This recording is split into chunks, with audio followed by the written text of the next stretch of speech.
What is up, ladies and gentlemen? We're hopping into our next series. It is going to be PiLiPiLi versus Bales. PiLiPiLi just got knocked down to the losers bracket. Jon Snow moves on to face off versus Neve, as we mentioned before. That's being covered on the mainstream. Mainstream is going to cover both of the winner semifinals, so we're just going to go straight and follow PiLiPiLi to the next match.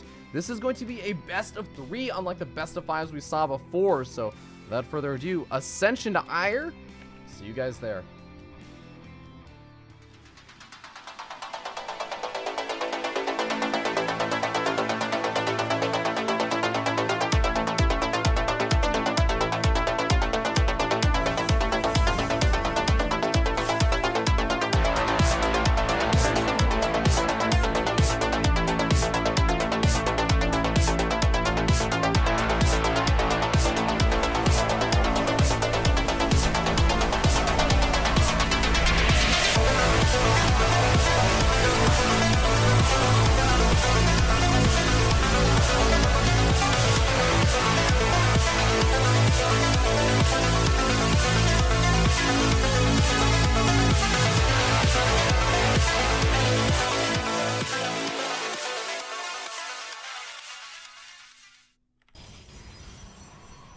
What is up, ladies and gentlemen? We are going to be starting this Protoss versus Protoss and Losers round 2 as we start up here on the top left hand corner of the map. The blue Protoss player from Team Elevate gave it up. The American Protoss, Bales. And his opponent spawning down here in the bottom right hand corner of the map just came off of his loss from Jon Snow. We'll see if he can turn things around in the losers bracket. Give it up for System Gaming's PiLiPiLi. And just because it seemed like they really wanted it to show up on the stream. This is the chat history. Bale saying everybody's getting smashed by Zerg right now. PiLi saying, to be fair, he played pretty awfully. And they both just agreed to complain and talk about how Zerg is OP. So enjoy that. Because I'm sure that these guys really did want to get that word out there. But it does bring up a good topic that a lot of people these days, especially before the patch, I'm not so sure about after the patch, but I guess these guys maybe still feel the same way. They think that the map pool has really been favoring Zerg. And win rates have definitely been indicating that, but things are starting to balance out a little bit more, especially with the balance patch, I guess, changing things a bit. I also want to note, just quickly, that we do have double stalker opening from both of these guys. But no follow-up from the gateways just quite yet for PiLiPiLi. Whereas we do have that third and fourth stalker getting started up over here for Bales. Stargate also on the way for Bales because he skipped the mothership core entirely. And that can come back to bite you in the butt later on if you're not careful. What is Bales going to be, or what is PiLiPiLi going to be up to? It looks like he wants to go for a much faster Nexus. Oh, okay, interesting. With the faster mothership core, he's going to have Fortune Overcharge available to help deal with any kind of Oracle harassment or anything of the sort. And I've got to say, I feel like in PvP, more often than not, I see the faster tech as opposed to the mothership core these days. Just because a lot of Protoss players, I mean, just in general, as the game goes on, there's always been a tendency in the meta that players will get more and more greedy over time, as opposed to playing safer and safer. Just in general. It's not always the case, but we're definitely seeing maybe a little bit of an instance of it over here with Bales trying to play a little bit greedier. But Oracle makes its way out. PiLiPiLi should have very little idea about what exactly he's going to be up against. He's only seen the double gateway opening with that early probe scout. And of course, Bales in the same boat. Hasn't really seen a whole lot from his opponent. Because when you go for the stalker opening, you are kind of just saying, I'm going to stay at home and play a little bit more defensively. You can move out across the map, but if your opponent goes for 4 depths or just happens to do a wraparound or something, you're very far out of position. Speaking of out of position, all the stalkers for PiLiPiLi are going to be very far out of position to help deal with this. There's going to be an Oracle of his own coming out, but Photon Overcharge pops very quickly. Is going to be able to get a lot of damage done on that Oracle. Oh, that's a big win for PiLi, especially since now he can poke forward. If he even baits out 1 Photon Overcharge, this is going to be absolutely worth it. Just that poke forward, loses a little bit of shield damage, can wait this out, and now Bales has next to no energy on that guy. Or I should say that gal. Still, Oracle for Bales was alive for a little bit, but it looks like PiLiPiLi may have actually canceled his Oracle. Yeah, he canceled his Oracle and made a Phoenix from that Stargate. PiLiPiLi is the one that continues making Phoenix, whereas Bales is going for the Void Ray because he sees so many of these Stalkers, he has to be a little bit concerned about the potential for a big Blink Stalker attack or something along those lines. Remember that Void Ray did get a bit of a nerf, so if it activates Prismatic Alignment, it cannot chase these Stalkers quite as quickly. The movement speed is slowed, so it'll fall a little bit further behind, but PiLiPiLi gotta get out of there as fast as possible, as he does not have Blink or anything. He's getting up to Twilight Council now, but the PiLiPiLi gets taken out, and it seems like it's just going to be about making lots and lots of these Phoenix. Adepts do make their way in over here to the natural expansion as well. We have a couple of worker kills. Bales has lost 4 workers so far this game. Maybe one of those, I think, was a worker scout. But PiLiPiLi going to be able to get another one before these Adepts do finally end up falling. Phoenix can also continue to accumulate a couple of worker kills here and there once they get up to a decent number. I think 3 is enough to at least move in and start killing off 1 or 2 workers. 5 is where it becomes really that magic number where you can move in, kill off a handful of workers and back out. Maybe kill the guys on gas to force your opponent to spend a little bit extra APM to start mining gas again. Just all of those very, very annoying things. Looks like one of those units, was that the Void Ray? No, it was just a Phoenix. A Phoenix for Bales does get taken out. Mothership Core out of energy. Oh man, that's the worst case situation for Bales. Gonna just be relying on those additional Warpins to help deal with those Phoenix for now. But Bales is looking to get aggressive. He's got a big gateway army. He knew that PiLiPiLi was making some more of those Phoenixes. He saw them earlier on, and now he's going to try and punish it. He might be able to catch some of these Phoenix. Catches one of them and is able to get the killing blow on it. The rest of the Phoenix don't have a lot of energy left over. Let's see. We got 50 energy, so just barely enough energy to lift up 1 unit on about all of these Phoenix, or very soon to be all of these Phoenix.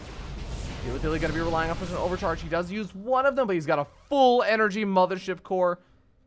Golden opportunity for PiLiPiLi to just hold on and defend until he gets out enough of these Void Rays, as well as the Immortals both popping out.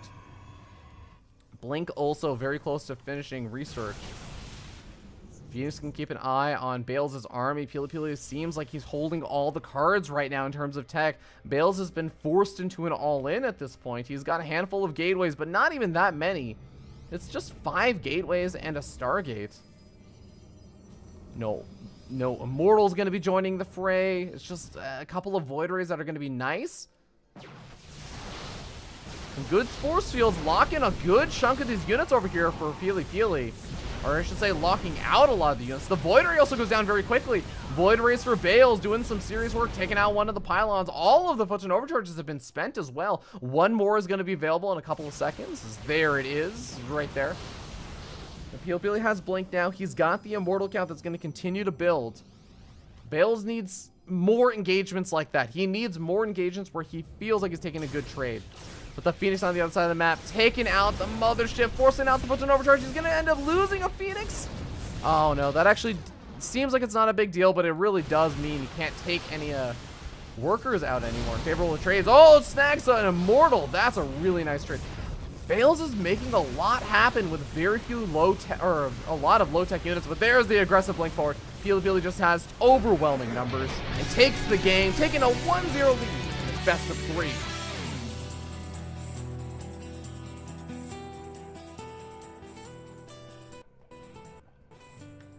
All right, well played by PiLiPiLi.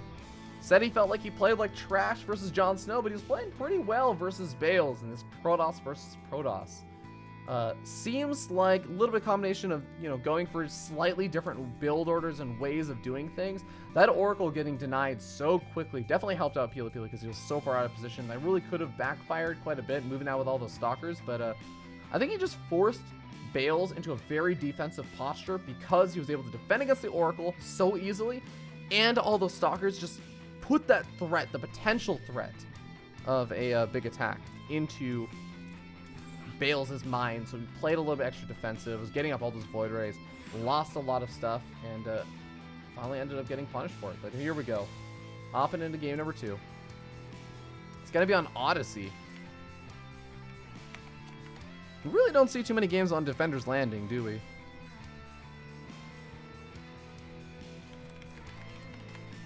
Well, as soon as the players are ready, we'll get started with game number 2. All right, there it is. All right, we'll see you guys there. Without further ado.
Here we are in game number 2 of this best of 3, spawning in the bottom right-hand corner of the map. The red Protoss player sitting up 1-0, and at match point, ready to move on to the next round of the losers bracket.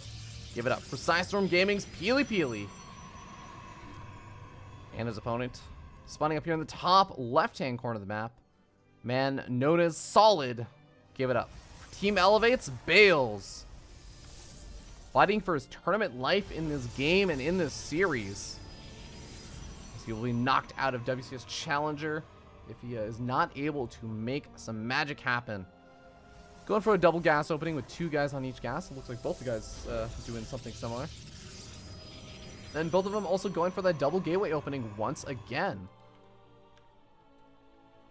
That's very funny, and that we end up seeing these guys face off against each other. Because I was talking about how Jon Snow and PiLiPiLi have a long history against each other, facing against each other in a lot of different matchups. PiLiPiLi, I feel like, the first time I really started to recognize him as a strong player was way back in the day when he would originally start facing off versus Bales. And Bales was in this in-between zone of being an up-and-coming player, where I don't feel like now he is. I feel like he's one of the top 4 NA Protoss players, without a shadow of doubt.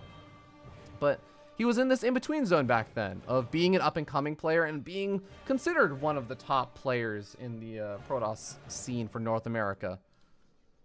And PiLiPiLi was just constantly seemed to have Bales' number with all these kind of very cheesy all-in-y builds, catching Bales by surprise many a time.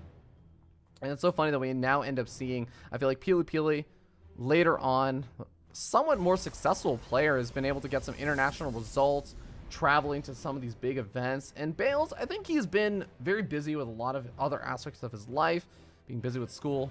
Not that PiLiPiLi isn't also, but he's one of the players that I feel like is a little bit more back and forth in terms of his commitment to StarCraft and how much time he's investing into it. But lately, it feels like he's been investing more time into StarCraft. He's been playing a little bit more on point and in form. And that really does give me a lot of hope, because Bales on point and in form is really something to be excited about. He is known as Solid Bales, not just because it used to be his clan way back in the day, the Solid clan, but he is just a solid player. The way that people describe his playstyle is a macro player that can mix in some cheese, but really just has a very solid macro game. But okay, here we go. Differences in the tech. We got Robotics Facility. Sorry, Robotics Facility coming out for Bales. PiLiPiLi going for the Stargate once again. PiLiPiLi does love his Stargates, going for it every game versus Jon Snow, and going for it every game so far versus Bales. He's also got a proxy pylon set up over here. We'll see if he plants down the gateway and just makes this a big old all-in. I imagine still we'll be seeing an Oracle coming out of that Stargate. Yeah, Oracle is going to be coming out. But I also wonder, is there going to be like a Void Ray follow-up, or is it going to be just Phoenix? What is going to be PiLiPiLi's plan over here? Because he's got the proxy pylon, but only off of 2 gateways, and he's not really adding on anymore. So this seems like a very light commitment. His pylon is likely to not be scouted for a good bit of time, so just acts as a kind of extra little safety reinforcement location. Bales with that Robo is going to have an Observer out, but what he really needs right now is not an Observer. He needs an Immortal. Although snagging a Stalker for almost for free. Obviously using the energy for Photon Overcharge, but evens up the stalker counts completely. So PiLiPiLi is gonna have a very difficult time making a whole lot happen over here. He's maybe hoping to bait out some more Fortune Overcharges and keep that Mothership core in the wrong location for the Oracle that's gonna be moving in.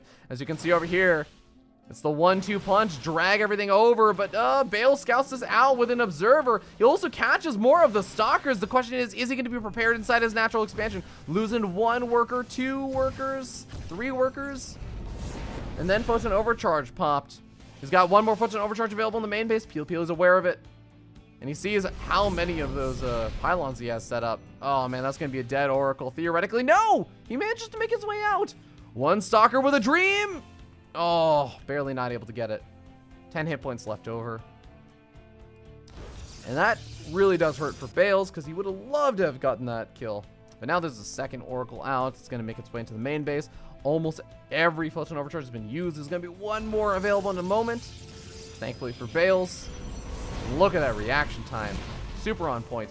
1 Stalker in the mix as well. Looks like PiLiPiLi is just going to sack the Oracle to get some damage done. Gets 5 kills before going down. Not too shabby. Behind this, he's making some Void Race. He's gotten up his own Robo. And does take a bit of a worker lead. Up 6 workers. And both these guys making 2 workers at a time pretty consistently. Should be able to maintain that lead for a good bit of time. Oracle moves back in. Throws down a Revelation. Keeps an eye on his opponent's army to get an idea of the composition. Is going to back out. That pylon will also live to warp in another day. Bales is the one that's going to be warping in aggressively pretty soon, as that Warp Prism allows him to maybe warp some Adepts or something. Send him in. PiLiPiLi has a lot of Photon Overcharge energy available, though, so that main base should be very much covered. Even with good Focus Fire, it's going to be hard to get a whole lot of worker damage done. But PiLiPiLi did halt worker production at 46, so Bales is going to be able to catch up. Obviously, it's a bit of an extra investment to remake those workers. It's more minerals invested into that as opposed to the army supply.